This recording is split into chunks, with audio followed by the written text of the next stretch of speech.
하나님의 사랑을 생각하면 늘 감사합니다. 예수 그리스도께서 버림받으셨고 고난을 받으셨으며 나무 십자가에 달려 죽으신 것을 생각하며 늘 마음이 뭉클합니다. 나 같은 죄인을 살리기 위해 유일하신 고귀하신 하나님의 아들 예수 그리스도께서 피 흘려 죽으셨습니다. 그 피 흘림을 통해 우리를 구원하셨고 또 하나님의 자녀가 된다라는 것, 그것은 놀라운 은혜가 아닐 수 없습니다. 그 은혜를 깨달은 후 이제 주님을 위해 살아가야 되겠다라고 다짐해왔고 지금까지 그렇게 살아왔습니다. 목사가 되어 하나님의 사랑을 전했고 하나님의 사람으로 살고자 그렇게 설교를 해보지만 순간순간 하나님의 사람으로 설 수 없는, 살진 못하는 나 자신을 발견하게 됩니다. 그래서 가슴을 칠 때가 참 많습니다. 주님께서는 나를 위해 모든 것을 내어주셨기 때문에 묵상할 때마다 거듭거듭 생각할 때마다 주님을 생각할 때마다 나도 전부를 주님께 드려야 된다라는 생각을 늘 가지고 있지만 그런데 속절없이 무너질 때가 참 많이 있습니다. 마음이 원하는 대로 뜻대로 모든 것들을 주님이 전부 주셨으니까 새 생명 주셨으니까 나도 그렇게 삶을 살아가는 것이 마땅하지 않느냐라고 생각되지만 그렇게 살지를 못합니다. 일상생활의 모습을 보면 때로는 이기심으로 또 사랑 없는 말로 그리고 행동으로 또 여러 가지 유혹 앞에 흔들리는 그런 모습을 보면서 마음 아플 때가 참 많습니다. 사도 바울이 고백했던 것처럼 내 안에 선한 것이 없다라는 것, 하나님을 위해 살고자 하는 그런 마음은 있지만 도리어 악을 행하는 그런 모습을 보게 됩니다. 그래서 그 바울 사도처럼 오라 나는 공고한 사람이로다. 이 사망의 몸에서 누가 나를 건져내랴. 그렇게 고백할 때가 참 많습니다. 참 약합니다. 약해도 그렇게 약할 수가 없습니다. 결단하고 뜻한 대로 살아가면 얼마나 좋을까. 그렇지 못한 모습을 보게 됩니다. 저만의 얘기는 아니겠지요. 우리들의 이야기다라고 저는 생각을 합니다. 이런 경우 어떻게 해야 될까? 자연스럽게 고민하지 않을 수가 없습니다. 뭐가 문제인가? 어떻게 해야 이 문제를 해결할 수 있을까? 바울 사도는 오늘 본문에서 너희는 성령을 따라 행하라 그리하면 육체의 욕심을 이루지 아니하리라 라고 말씀하고 있습니다. 답은 무엇이냐면 성령을 따라 행하는 겁니다. 성령을 따라 행하면 육체의 욕심을 이루지 않는다라고 말한 것을 보면 전부를 주님께 드리며 주를 위해 살겠다라고 고백했던 대로 삶을 살기를 원한다면 성령을 따라 행해야 된다는 것이지요. 여러 가지 유혹과 시험 앞에 흔들리지 않고 믿음의 길을 걷기를 소원하고 승리하기를 원한다면 성령을 따라 행하는 것, 그것이 답이라는 것을 알 수 있습니다. 여기서 걷는다라는 것은 생활한다라는 것을 말합니다. 일상생활 속에서 성령님에 의하여 결정하고 성령님의 뜻을 따라 결정하고 또 성령님 안에서 행동하는 겁니다. 성령을 따라 삶을 살아간다라는 것은 일상생활 속에서 성령님의 인도하심을 따라 삶을 살아가는 것이다라고 이야기할 수 있습니다. 그러면 육체의 욕심을 이루지 않습니다. 올곧게 믿음의 길을 걸어갈 수 있다라는 겁니다. 정상적인 그리스도인의 삶을 살 수 있다는 겁니다. 그 길은 성령을 따라 사는 겁니다. 성령의 음성을 듣고 그 음성에 귀를 기울이고 그 성령님께서 원하시는 뜻을 따라 결단하고 행동하는 것. 그것이 육체의 욕심을 이루지 않고 성공적인 그리스도인의 삶, 정상적인 그리스도인의 삶을 사는 길인 것을 알 수 있습니다. 그렇다면 성령님에 대해서 우리가 알아야 됩니다. 막연하게 아는 경우들이 많이 있기 때문에 그렇습니다. 성령의 뜻을 알고 결정하며 성령을 따라 삶을 살아가야 되는데 정작 성령이 뭔가? 성령의 뜻은 뭔가? 성령 안에서 행동한다는 것은 뭘 가리키는가? 이 부분을 알지를 못한다면 결코 우리는 성령을 따라 살 수가 없습니다. 성령님은 하나님의 영입니다. 예수님께서는 십자가에 달려 죽으시기 전 제자들에게 보혜사 성령을 보내주실 것이다라고, 하나님께서 보내주실 것이다라고 말씀하셨습니다. 당시 제자들은 그것이 무슨 말인가 생소해했을 겁니다. 근데 예수님께서는 너희들을 고아처럼 버려두지 않고 내가 죽고 세상을 떠날 텐데, 떠나가야 되면 하나님께서 너희들에게, 각 사람에게 보혜사 성령님을 보내주신다라고 약속하셨습니다. 예수님 말씀하신 대로 예수님 십자가 달려 죽으셔서 우리 모든 죄를 사하셨고 부활 승천하셔서 지금 하나님 보좌 우편에 앉아 계십니다. 예수님 말씀하신 대로 하나님께서는 예수 그리스도를 믿는 사람들, 그래서 하나님의 백성된 사람들에게 성령님을 선물로 보내주셨습니다. 사도행전 2장 말씀을 보면 성령으로 충만한 제자들의 모습이 나옵니다. 그들은 이전과는 전혀 다른 모습이었습니다. 그들은 예수님께서 말씀하신 대로 하나님께서 보내주신다고 약속하신 성령님을 기다리면서 기도에 힘썼습니다. 호련히 불같은 성령이 각 사람 머리 위에 임했고 그들은 이전과는 다른 모습으로 하나님께서 행하신 큰 일들을 선포하기를 시작했습니다. 수많은 사람들이 예수님께로 돌아오는 역사가 일어났습니다. 그때 베드로가 예수 그리스도의 복음을 증거합니다. 새 생명의 놀라운 은혜, 하나님께서 행하신 위대한 일들을 선포하기를 시작합니다. 사람들은 마음이 찔렸습니다. 어떻게 해야 될지 알지를 못했습니다. 우리가 어떻게 해야 됩니까? 어떻게 해야 구원하며 이룰 수 있습니까? 라고 고백했을 때 베드로는 그렇게 담대하게 이야기를 했습니다. 사도행전 2장 38절과 39절 말씀을 보면 너희가 회개하여 각각 예수 그리스도의 이름으로 세례를 받고 죄사함을 받으라. 그리하면 성령의 선물을 받으리니 이 약속은 너희와 너희 자녀와 모든 먼데 사람 곧 주 우리 하나님이 얼마든지 부르시는 자들에게 하신 것이다 라고 선포했습니다. 우리가 어떻게 해야 됩니까? 어떻게 해야 됩니까? 라고 얘기할 때 돌아와라, 회개하고 돌아와라, 죄사함을 받아라. 즉 다시 말해서 예수님을 믿어라. 믿으면 죄사함 받게 되어지는데, 그러면 하나님께서 성령을 선물로 주신다라고 말씀하셨습니다. 그것은 당시 있는 사람들뿐만 아니라 앞으로 예수 그리스도를 믿는 모든 사람들에게 동일한 말씀을 하신 겁니다. 그러므로 사랑하는 성도 여러분, 우리 성도 여러분들이 예수님을 믿습니까? 예수님을 믿습니까? 죄사함 받으셨습니까? 예수 그리스도의 복음, 그분의 죽으심과 부활하심을 믿음으로 그가 우리 죄를 위해서 죽으셨다라는 것, 그가 다시 살아나심으로 우리에게 새 생명 주셨다라는 것을 믿으면 구원받습니다. 구원받는 이들에게 하나님께서는 약속하신 대로 성령을 선물로 주십니다. 그러면 어떤 일들이 일어나느냐? 우리 가운데 성령님이 거하시는 겁니다. 성령님, 하나님의 영이 예수 그리스도를 믿는 우리 가운데 함께 하신다는 겁니다. 고린도전서 6장 19절 말씀을 보면 너희 몸은 너희가 하나님께로 받은 바 너희 가운데 계신 성령의 전인 줄을 알지 못하느냐. 너희가 하나님께 받은 바 성령의 전이라는 거예요. 하나님의 영 성령을 우리 각 사람에게 주님께서 주셨다라는 겁니다. 우리의 몸은 성령님이 거하시는 전입니다. 믿습니까? 성령님을 우리에게 주셨다라고 이야기하고 있는 걸 볼 수 있습니다. 그러면 이 성령님, 하나님께 주시는 선물이 누구에게 주시는 겁니까? 예수님을 믿는 사람에게 다 주셨습니다. 한 사람도 예외 없이 그건 선물이니까 그냥 준 겁니다. 우린 그 받은 겁니다. 그래서 성령님이 우리 안에 계시는 거죠. 각 사람 마음 가운데.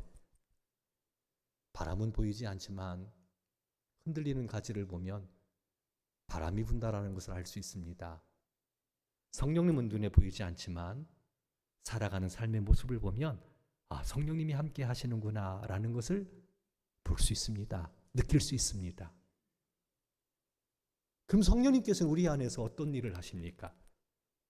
요한복음 14장과 14장부터 16장까지 말씀을 보면 이 성령님께서 무슨 일을 하시는지 우리에게 자세하게 이야기를 해주고 있습니다. 성령님은 우리 안에서 우리를 위로해 주십니다. 외루의 성령님이십니다. 우리의 눈물을 닦아주십니다. 낙심할 때 손을 잡아주십니다. 이 성령님께서는 하나님의 말씀을 깨닫게 하십니다. 또 하나님의 말씀을 기억나게 하십니다. 삶에 문제가 있었습니다. 참 힘들었습니다. 어떻게 해야 될지 모르겠어요. 몇 날을 그렇게 힘든 시간들을 보낸 적이 있었는데 갑자기 제 마음속에서 하나님은 사랑이시니라 라는 말씀이 기억나는 거예요. 근데 그 말씀을 기억할 때 제 마음속에 평안함이 찾아오는 것을 느낄 수 있었습니다. 그런 경우 누가 그렇게 하셨느냐? 우리 안에 계신 성령님께서 그렇게 말씀을 기억나게 하시는 겁니다. 하나님의 말씀을 들을 때 이거 나에게 주시는 말씀이구나.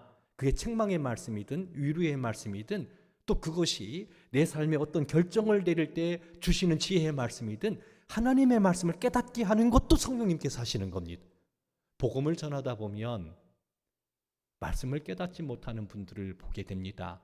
동시에 말씀을 깨닫는 분도 보게 됩니다.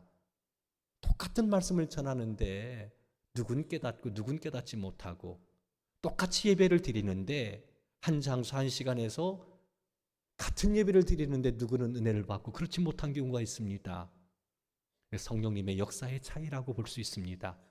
성령님께서는 말씀을 깨닫게 하시고 말씀을 기억나게 하시고 선한 일을 할 수 있는 능력을 주시고 따라합시다. 우리의 연약함을 도와주시고 우리의 연약함을 도와주시는 분임을 말씀은 우리에게 이야기하고 있습니다.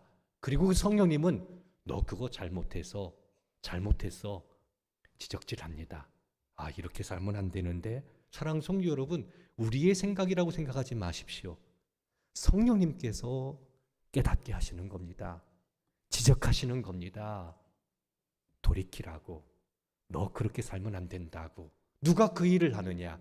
성령님께서 하신다라는 얘기입니다.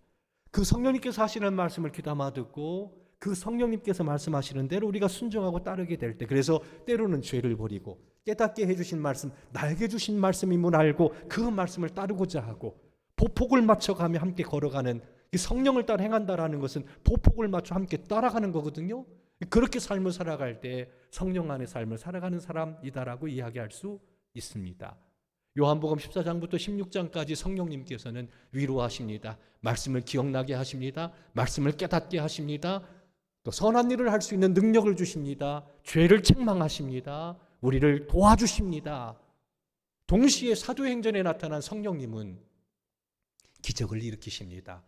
병든 자를 고치십니다. 죽은 자를 살리기도 하십니다. 귀신을 쫓아내십니다. 성령의 역사로 옥문이 열리기도 하십니다. 사람의 영혼들이 구원되는 놀라운 기적의 역사가 일어나는 것을 볼 수 있습니다.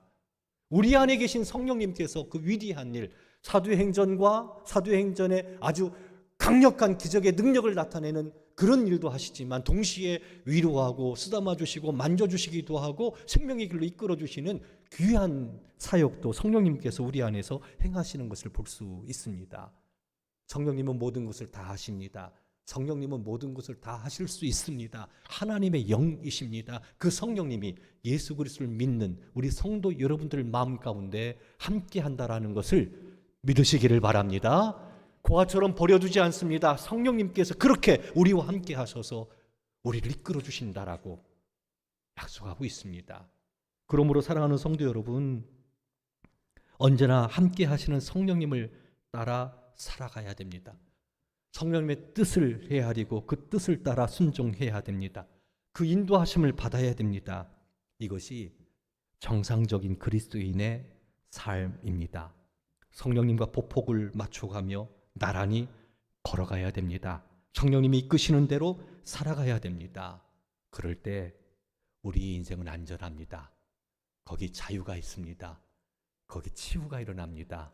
거기 평안함이 있습니다. 그것이 하나님 나라입니다. 성령을 따라 우리가 삶을 살아갈 때 가정도, 일터도, 교회도 새로워지는 겁니다. 그렇게 주님께서는 이 땅을 새롭게 변화시켜 나가는 일들을 합니다. 만족이 있습니다. 기쁨과 즐거움이 있습니다. 치유와 회복이 일어납니다. 성령을 따라 삶을 살아간다는 것은 놀라운 은혜가 아닐 수 없습니다. 그런데 동시에 우리 마음 가운데는 옳지 못한 것들이 있습니다. 틀어진 부분들이 있습니다. 오늘 갈라디아서 5장 16절 말씀을 보면 내가 너희에게 이르노니 너희는 성령을 따라 행하라. 그리하면 육체의 욕심을 이루지 아니하리라 라고 말씀하셨습니다. 여기 뭐가 나오냐면 육체의 욕심이 나옵니다.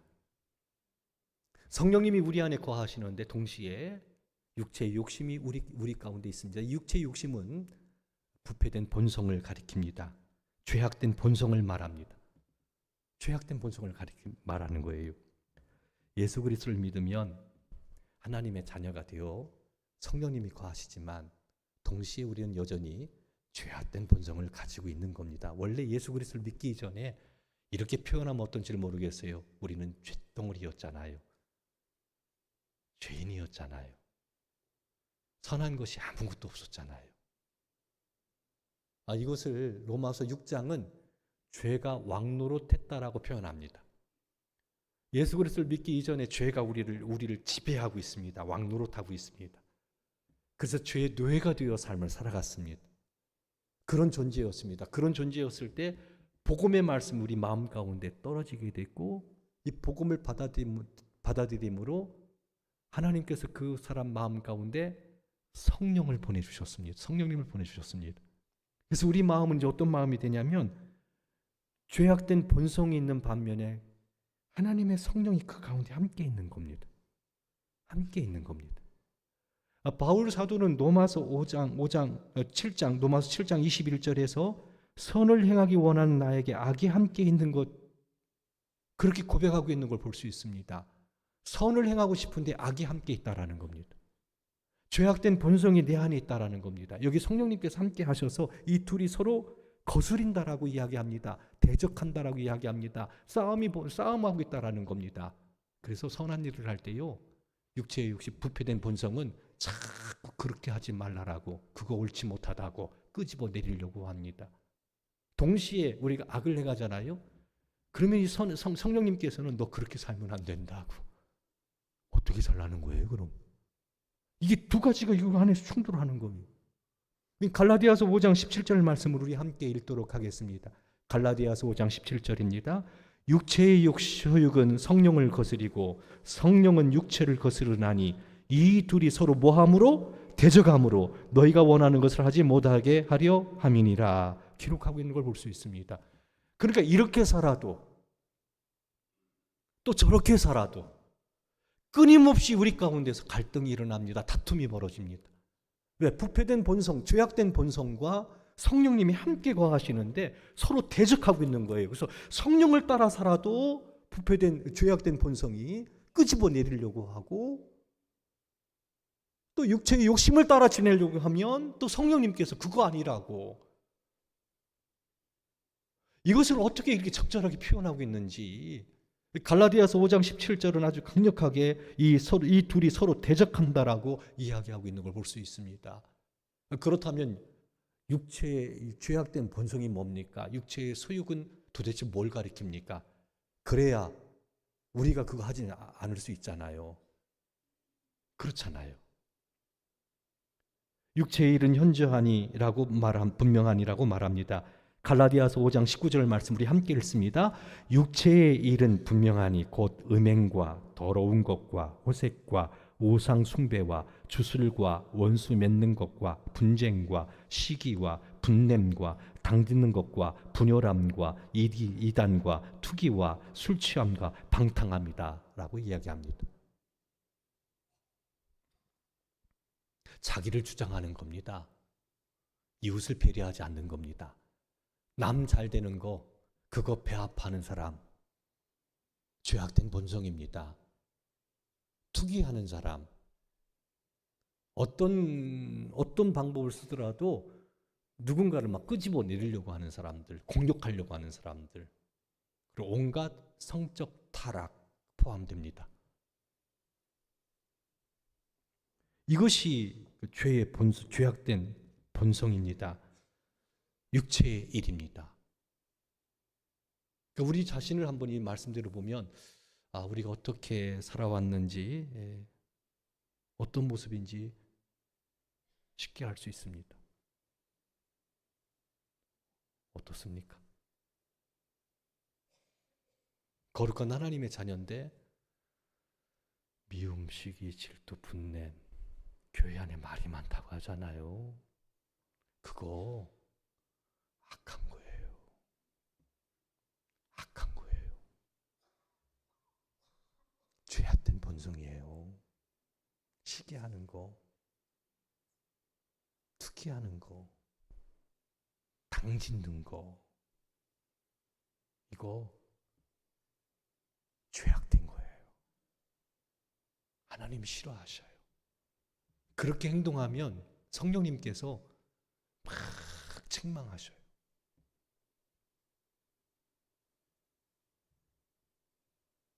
제대로 보자고요. 그렇게 하면 평화 없습니다. 육체의 일을 하면요, 자유 없습니다. 치유 없습니다. 예수 믿는 사람은 누군가를 도와주는 사람이잖아요. 섬기며 세워주는 사람이잖아요. 근데 이 육체의 일 이거 하면 그렇게 못 살아요. 그 희망 없는 교회가 돼버려요. 가정도 역시 마찬가지입니다. 반면에 성령의 열매는 무엇입니까? 우리 갈라디아서 5장 22절 말씀 우리 함께 읽겠습니다. 오직 성령의 열매는 사랑과 희락과 화평과 오래 참음과 자비와 양성과 충성과 온유와 절제니라고 기록합니다. 이 사랑의 열매입니다. 예를 한번 들어봅시다. 누가 막 그렇게 비워요. 잘못했어요. 화가 나요. 핏대가 난다고 그러잖아요. 너 그렇게 할 수 있어? 막 이런 마음이 막 들어요. 그런데 또 동시에 참아야 돼. 두 마음이 우리 마음 가운데 있단 말이에요. 참을까? 아니에요. 혼내줄까? 혼내면서 그렇게 얘기하잖아요. 나 뒤끝 없으니까. 그러면서 막 뭐라고 해요. 이런 마음이 있어요. 이럴 때 오래 참았더니 나중에 이렇게 고백하게 되더라고요. 제 경험이에요. 그때 참기를 참 잘했어.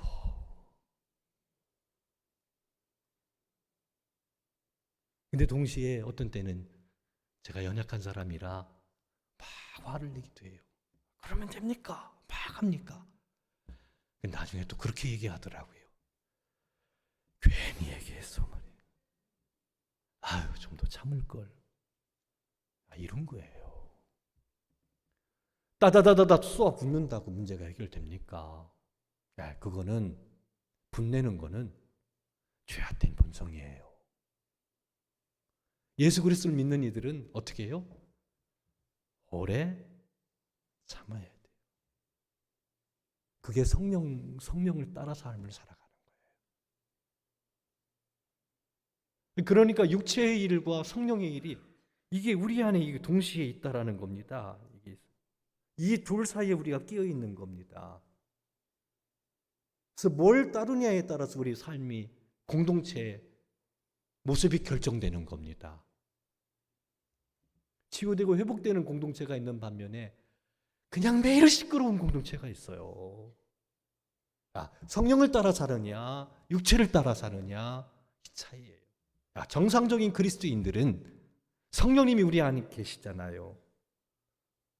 죄악된 본성 가운데 원래 그런 존재였는데 그런 존재였던 우리들 마음 가운데 성령님이 계시잖아요. 예수 믿는 사람은 성령님의 귀를 기울여야 돼요. 그리고 보폭을 맞춰가야 돼요. 성령님을 위해 사는 사람이니까. 누군가가 이 둘이 내 마음을 놓고 할 때, 두드릴 때 죄악된 본성, 금방 우리들이 읽었던 죄악된 본성이 두드린다면 NO라고 거절해야 되고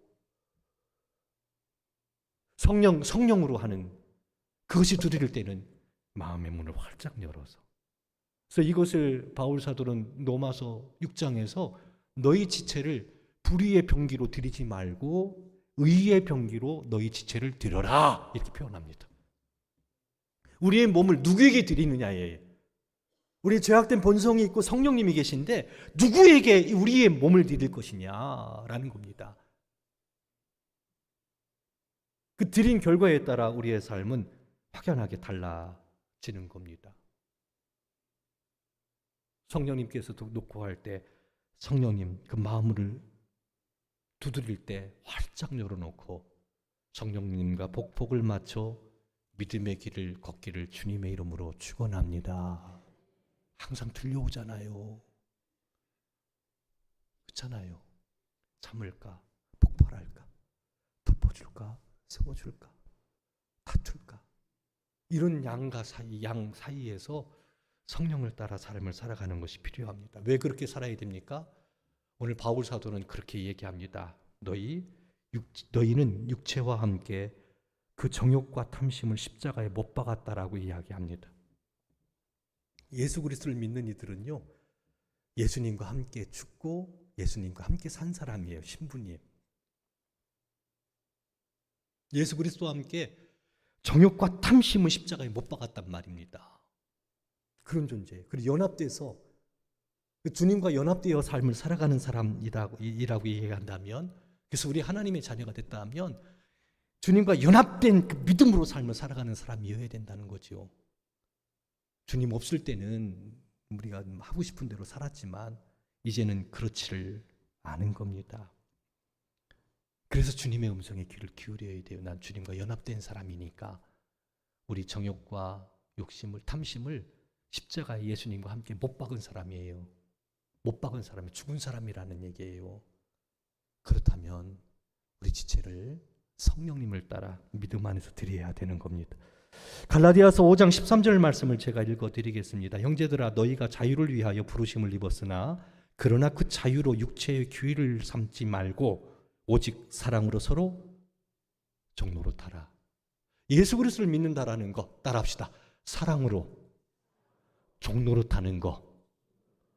이것이 예수 그리스도를 믿는 이들의 삶이라는 겁니다. 종이라는 겁니다. 예수 그리스도를 믿고 구원받은 우리의 정체성이 뭐냐? 사랑으로 종노릇하는 거예요. 예수 믿는 사람들 어떻게 살아가느냐? 우리 교회 안에서 목회자, 우리 장로님, 권사님, 집사님, 성도들, 각 사람 간 사람, 성도들은 이제는 예수 그리스도를 믿고 구원받았다면 사랑으로 서로 종노릇하는 겁니다. 그럴 때 어떤 일이 일어날까요? 우리가 서로 사랑으로 종노릇한다면 어떤 일들이, 어떤 역사가 일어날까요? 그 가정은 어떻게 될까요? 우리 교회는 어떤 교회가 될까요? 이 나라는 어떻게 될까요? 서로 사랑으로 종노릇하는데 놀라운 일치를 이루게 될 것입니다. 거기 위로가 있고 회복이 있고 은혜가 있고, 이게 하나님 나라라는 거예요. 죄악된 나라에서 우리를 구원하셔서 새로운 길로 이끌어 주시는데 오직 사랑으로 서로 종노릇하라고, 그리고 그 사랑의 열매, 성령의 열매를 맺어가라는 거예요. 사랑으로 종노라는 것이 나의 숙명임을 알고, 내가 그리스도인되어 구원받았으니 이제 내가 어떻게 살 것인가? 사랑으로 종노릇하는 겁니다. 그럴 때 거기 치유와 회복이 일어나고 놀라운 은혜의 역사가 일어나는 겁니다. 예수 그리스도께서 우리 모든 죄를 사하셨습니다. 그리스도인들이 죄를 범하면 회개할 때 주님께서 우리 모든 죄를 용서하심을 믿으시기를 바랍니다. 이제 예수 그리스도의 피를 힘입어 용서받은 주의 자녀들은 사랑으로 서로 종노릇하며 거룩한 믿음의 길을 걸어가는 겁니다. 거기 기쁨과 즐거움이 있습니다. 회복과 치유가 있습니다. 거기 생명의 능력이 나타납니다. 회복됩니다. 부흥이 일어납니다. 살만한 세상이 되는 겁니다. 주님께서는 그것까지 보시면서 우리를 부르신 겁니다. 저희로 타락한 세상, 무너진 세상을 새롭게 하기 위해서 그 열쇠가 뭐냐?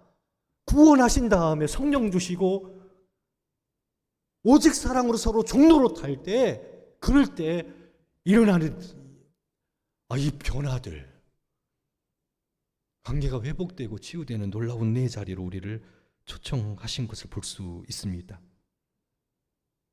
오직 사랑을 서로 종노릇할 때요, 크게 웃을 수 있습니다. 평안할 수 있습니다.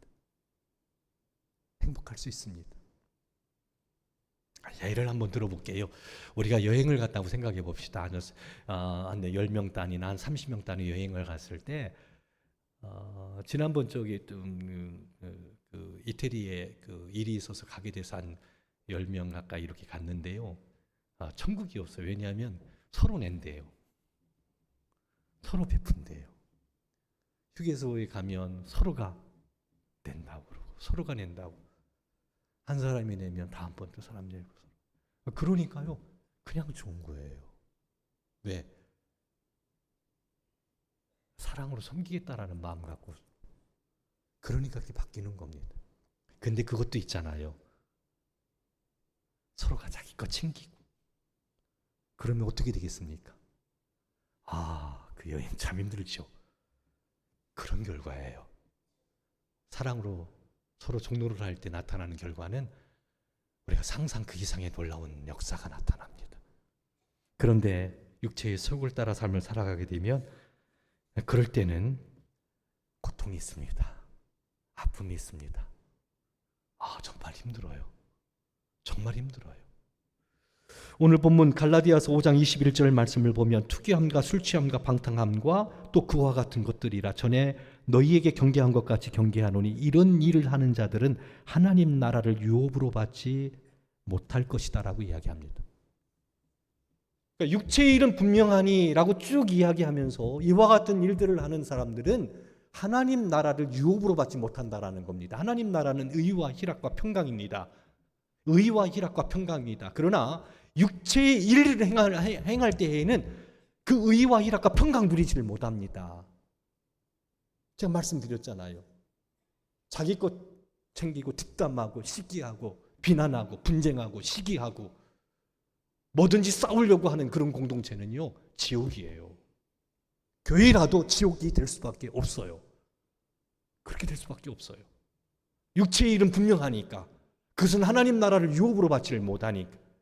우리가 하나님 예수 그리스도를 믿는다라는 건 그분께 모든 것들을 맡기는 거잖아요. 그분이 우리의 왕이심을 인정하는 겁니다. 그래서 왕의 명령을 따르겠다고 다스림을 받겠다라고 얘기하는 거 아닙니까? 성령님을 우리 마음 가운데 주셨어요.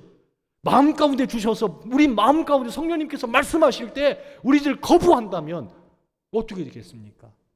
하나님의 왕되심을 거부하는 것 아니겠습니까? 명목상 그리스도인의 이름을 가지고 있다고 해서 교회 직분을 가지고 있다고 해서 육체의 일을 하면서도 평안함을 누릴 수 있다는 건 아니거든요. 그렇지 않습니다. 우리가 성령 안에서 성령을 따라갈 때 그 놀라운 은혜의 역사를 이룰 수가 있는 겁니다. 하나님 나라, 영광의 나라까지 우리 예수 믿는 사람은 따라합시다. 사랑으로 서로 종로로 타자. 주의 말씀을 믿으시기 바랍니다. 거기 하나님 나라가 옵니다. 평화 있습니다. 은혜 있습니다. 변화 일어납니다. 새로워질 수 있습니다. 다시 살리는 힘이 거기에 있습니다. 이 자리로 우리를 불러주셨잖아요. 우리가 주님과 연합된 사람이잖아요. 우리 정체성이 바로 그거잖아요.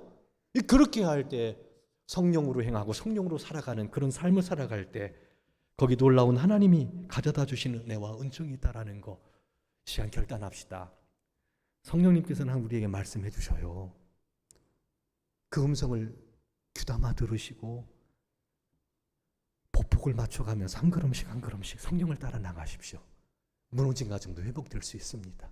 우리의 삶 신나는 인생이 될 수 있습니다. 믿으시기 바랍니다. 그래서 영광의 나라 이를 때까지 거룩한 길, 생명의 길을 걸어가고 세상을 새롭게 변화시켜 나갈 수 있는 우리 성도 여러분, 성령을 따라 행하는 성도 여러분들 되기를 주님의 이름으로 축원합니다.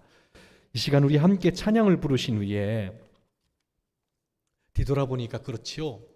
우리가 성령의 음성을 애써 무시했다라는 거. 말씀을 준비하면서 그런 생각을 참 많이 했습니다. 말씀하셨는데 오라고 이끄셨는데 무시해버리고 따르지 않았던 것들이 많더라고요. 찬송 부르신 후에 하나님, 우리 안에 계신 성령님께서 말씀하시는 그 말씀을 따라서 사랑으로 종도로 타겠습니다. 종은 도회입니다. 이게 우리의 숙명입니다. 정상적인 그리스도인의 삶의 숙명입니다. 거기 세상을 회복시키는 능력이 나타납니다. 새로워집니다. 우리 교회 가운데 있잖아요. 성도라는 아름다운 이름을 가지고 있잖아요. 우리 함께 사랑으로 종로를 타겠습니다. 결단하며 기도하는 시간 갖도록 하겠습니다.